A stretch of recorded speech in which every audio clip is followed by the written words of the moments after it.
Danvilles Lincoln. Danville was a destination for Abraham Lincoln for nearly 20 years. He first came to the village of a few hundred residents when he was 32 years old, when he was a 32-year-old attorney in 1841. Elizabeth Harmon described the early appearance of the young limb of the law. In those days, his clothes were of the shabbiest and were most carelessly worn. They were not only threadbare, but he was actually out at the elbows much of the time. Supposedly, he once spent time regarding an ant working its way out of a horse's hoof print in the mud in front of the McCormick House where he was staying on Main Street. Lincoln remarked that as the ant made better use of its small brain than he did of his own top piece. By the 1850s, Lincoln's face was familiar to many citizens as he strolled the streets of Danville when court was in session. He began to dress as well as other members of the bar. His legal practice had also grown, and he was becoming well known in the world of politics.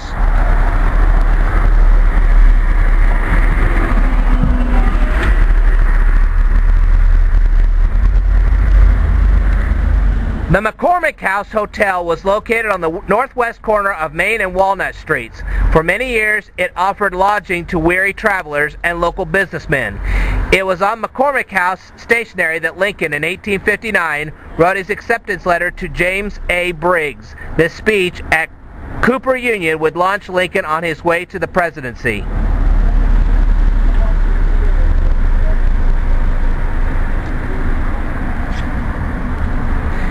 And this is courtesy of the Vermilion County Museum Society.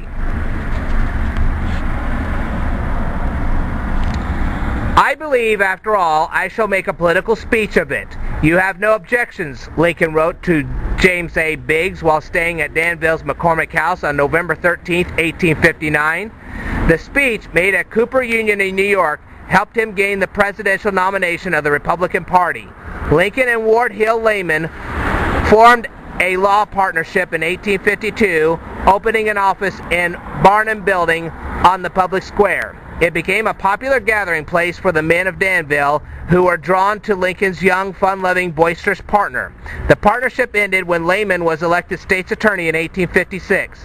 In 1861, Lincoln took Layman to Washington, making him Marshal of the District of Columbia. Judge Davis observed Lincoln trusted Layman more than any other man.